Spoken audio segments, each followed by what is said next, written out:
হাসির রাজা, জ্ঞানের রাজা, রসিক রাজা।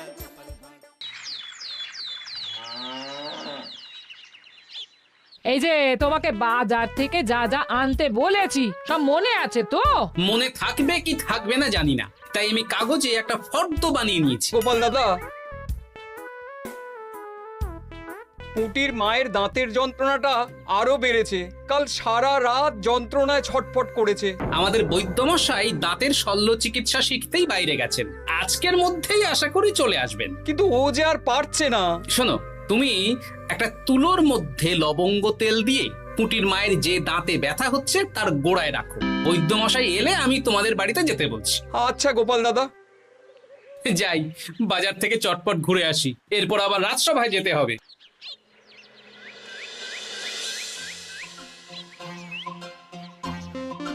উফ, কি গরম রে বাবা, ছাতা নিয়ে বেরোলে ভালো হতো। এই তো সামনে আখের রস বিক্রি হচ্ছে, একটু আখের রস খাই, শরীরটা বেশ চাঙ্গা লাগবে। ভাই, আখের রস কত করে দিচ্ছ? 1 ভাঁড় 10 আনা গোপাল দাদা। দাও দেখি 1 ভাঁড়। আরে, এই যন্ত্রটা কিন্তু দারুণ। ওই আমাদের রাজ্যের বিজ্ঞানী মশাইয়ের অবদান।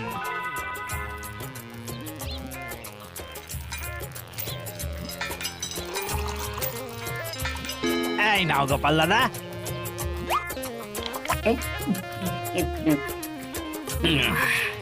আহ, শান্তি। এই নাও ভাই, তোমার 10 আনা।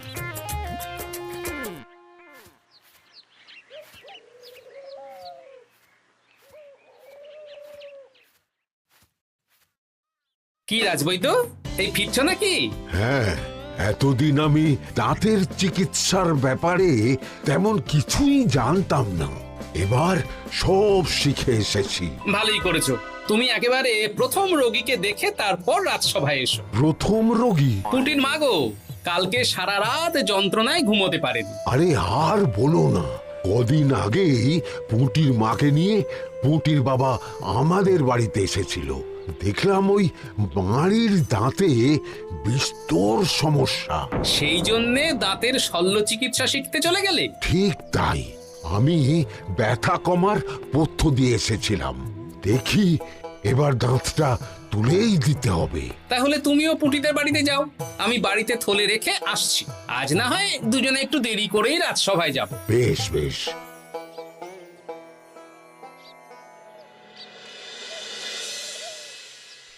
দেখুন মহারাজ, দেখুন আজকে রাজবৈদ্য আসেনি, আর ওদিকে গোপালও ডুব দিয়েছে।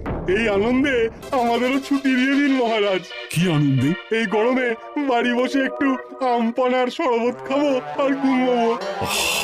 রাজ্যের সেনাপতি যদি বিশ্রামের কথা বলি, তাহলে আমার আর কিছুই বলার নেই।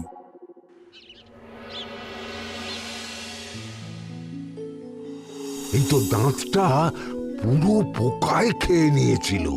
এখন দুদিন কোনো কথা বলা যাবে না, শুধু জল বা তরল জাতীয় খাবার খাবে।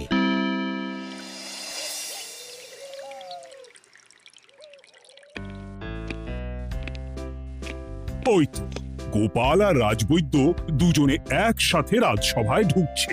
রাজবৈদ্য মশাই ওনার জীবনের প্রথম শল্য চিকিৎসা করছিলেন, তাই আমিও দেখছিলাম। তা কি রাজবৈদ্য, সফল হয়েছো? হ্যাঁ মহারাজ, পুঁটির মায়ের একটা মাড়ির দাঁত পোকায় খেয়ে নিয়েছিল, সেটাই তুলে দিলাম। ভালোই হলো, আমাদের রাজ্যে কোনো দাঁত তোলার বৈদ্য বা চিকিৎসক ছিল না। এখন তুমি সাধারণ রোগ ব্যাধি নিরাময়ের সাথে সাথে দাঁতের চিকিৎসাও করবে।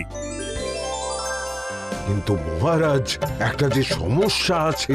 আবার কি সমস্যা? আমি যে দাঁতের শল্য চিকিৎসা করি এটা তো আর রাজ্যবাসী জানে না, তাই কতজন আর আমার কাছে আসবে সে নিয়ে আমার সন্দেহ আছে। মানে তুমি চাইছো যাতে তোমার কাছে বেশ কিছু রোগী তাড়াতাড়ি আসুক, যাতে তুমি অনুশীলনও করতে পারো, তাই তো? একদম ঠিক ধরেছেন মহারাজ, কাজ না করলে হাত পাকাবো কি করে? তাহলে ঢেড়া পিটিয়ে বলে দিলেই তো হয়। এতে তেমন ভালো কাজ হবে বলে মনে হয় না। তা তুমি কি বলতে চাইছো গোপাল? প্রচার হবে, কিন্তু একটু অন্যভাবে। কিভাবে? আজ বিকেলে আমি রাজবৈদ্যর হয়ে প্রচার করব, শুনে নেবেন। বেশ। শুনুন শুনুন শুনুন, আমাদের কৃষ্ণনগরের রাজবৈদ্য এখন দাঁতের শল্য চিকিৎসাও করছেন। যারা যারা আমাদের রাজবৈদ্যের কাছে দাঁত তোলাবেন, তাদের দাঁত তোলার পরে 2 দিন কোনো শত্রু থাকবে না। চিকিৎসার সময় সকাল 7টা থেকে সকাল 10টা পর্যন্ত।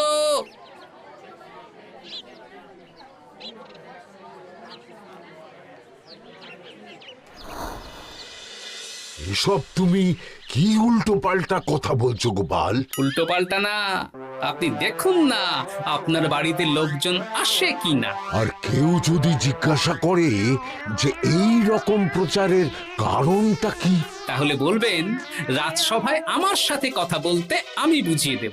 বেশ।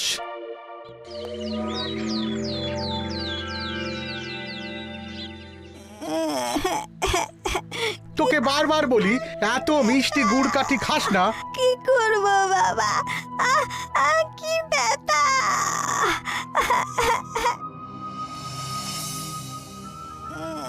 বাড়ি আছেন নাকি বৈদ্যমশাই? হ্যাঁ, আছি আছি। এই আমার ছেলেটার না দাঁতে খুব ব্যথা 2 দিন ধরে। দেখছি। তা আপনাকে তো এই রাজ্যে আগে দেখিনি। আমি পাশের রাজ্য থেকে আসছি। শুনলাম আপনার কাছে দাঁতের শল্য চিকিৎসা করালে আগামী 2 দিন কোনো শত্রু থাকবে না। ঠিকই শুনেছেন। বেশ, তাহলে বলুন কেন থাকবে না? আগে চিকিৎসাটা করি, তারপর বলছি।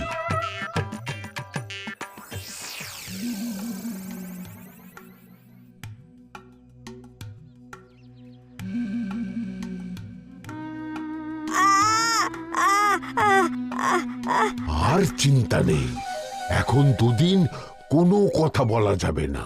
এবার তো বলুন আমার ছেলের আগামী 2 দিন কোনো শত্রু থাকবে না কেন? আজকে রাজসভায় চলে আসুন, ওখানে গোপাল এই প্রশ্নের উত্তরটা দিয়ে দেবেন। তা বৈদ্য, তোমার কাছে আজকে কেউ এসেছে? সকাল সকাল দাঁত তুলে এলাম মহারাজ। বাবা, একদিনের প্রচারই এই ব্যাপার?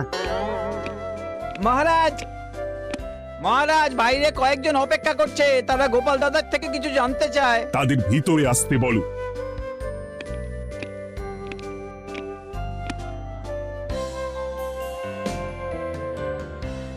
আজ আমার ছেলে বৈদ্যমশাইয়ের কাছে একটা দাঁত তুলিয়েছে। আমি জানতে চাই প্রচার অনুযায়ী আমার ছেলের নাকি আগামী 2 দিন কোনো শত্রু থাকবে না, সেটা কেন বলা হয়েছে? বলতে পারি, কিন্তু কথা দিতে হবে। এই কারণটা বাইরে আর কাউকে বলা যাবে না। বেশ, বলবো না। বাংলায় একটা প্রবাদ আছে, বোবার শত্রু নেই। মানুষ সাধারণত কথার বিনিময়ে মতবিরোধ, বিবাদ বা শত্রুতা করে। যে ব্যক্তি কথা বলতে পারে না, তাই তার সঙ্গে কথা বলে মতবিরোধ হওয়ার কোনো সুযোগই নেই। মানে যার যার দাঁত তোলা হবে, তারা তো আগামী 2 দিন কথা বলতে পারবে না। আর কথা না বললে কোনো বিবাদ হওয়ার ব্যাপার নেই। আর বিবাদ না হলে কারো সাথে শত্রুতাও হবে না। কি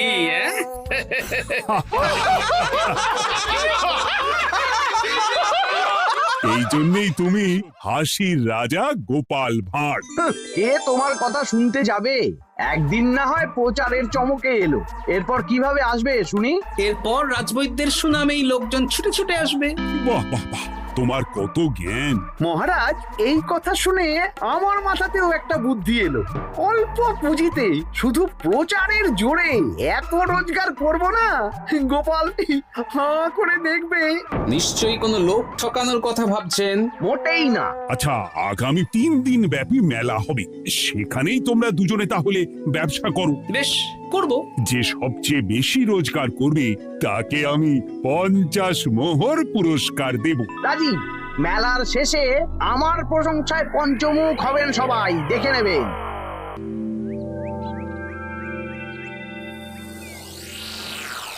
খুব তো বড় মুখ করে বলে এলেন যে ব্যবসা করবেন মেলার মাঠে।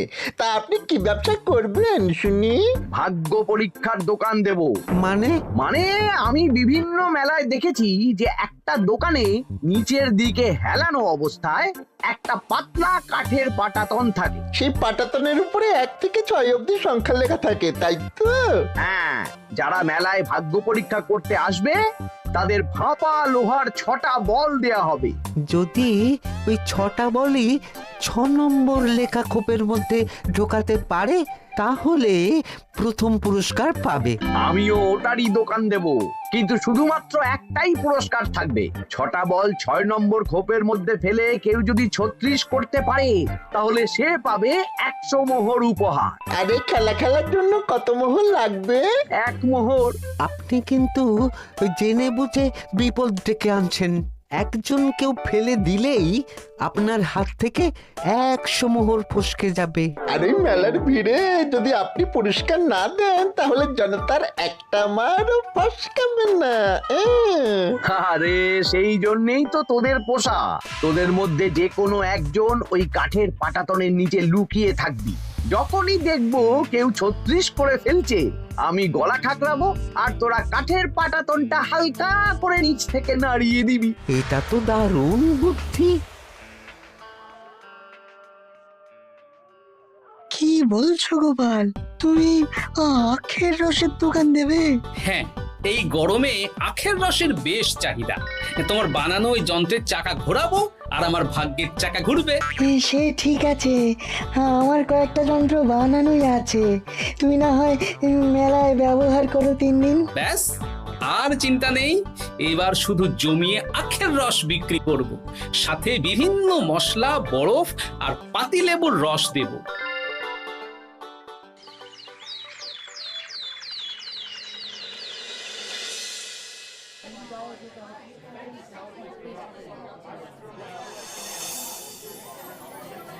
এই দোকানের পানীয় খেয়ে মন হবে বশ।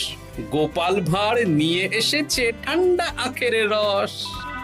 আরে গোপাল দাদা, তুমি আখের রস বিক্রি করছো? ঠান্ডা আখের রস কত করে গো গোপাল দাদা? 1 ভাঁড় মাত্র 10 আনা। 6 ভাঁড় দাও। এক্ষুনি দিচ্ছি। আসুন আসুন আসুন, সবাই আসুন। আসুন আসুন আসুন, এদিকে আসুন, এদিকে আসুন, ভাগ্য পরীক্ষা করুন। 1 মোহরে 100 মোহর।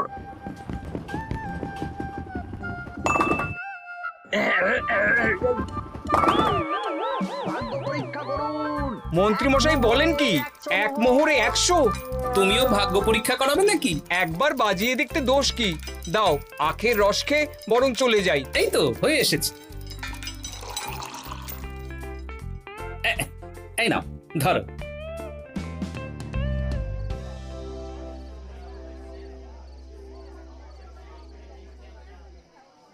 কি মন্ত্রী, ব্যবসা কেমন চলছে?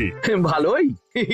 আপনি একবার ভাগ্য পরীক্ষা করে দেখবেন নাকি মহারাজ? না না না, আমি এসবে নেই। জানি আপনার কাছে 100 মোহর নস্যি, তবুও 1 মোহরের বিনিময়ে চেষ্টা করে দেখুন না। আচ্ছা, এত করে বলছো যখন, দেখি। 1 মোহরে 6টা বল। বাবা বাবা বাবা, দেখুন মহারাজ চেষ্টা করে।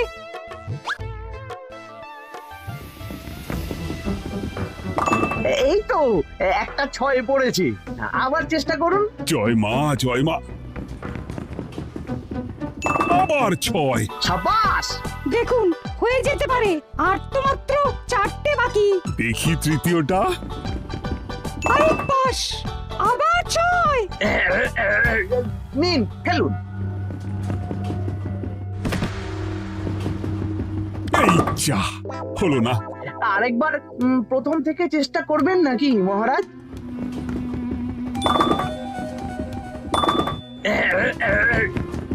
না, এবারেও হলো না। 2 মোহর জলে।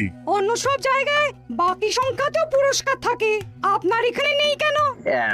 আমার এখানে ধামাকা পুরস্কার, তাই বাকি আর কিছু রাখিনি। 36 করতে পারলেই 100 মোহর। এই নাও মন্ত্রী, 2 মোহর।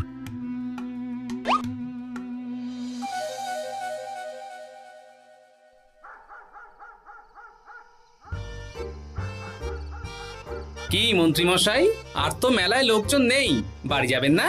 তুমি যাও না, আমি একটু পরে যাব। বেশ, আমি এগোলাম। গোপাল আর মন্ত্রী, তোমাদের কার কেমন রোজগার হয়েছে একদিনে? মহারাজ, কালকে আমার 7 মোহর 20 আনা রোজগার হয়েছে। আমার 70 মোহর, কিন্তু খরচ কিছুই হয়নি, কারণ কেউ 36 করতে পারেনি মহারাজ। বাহ,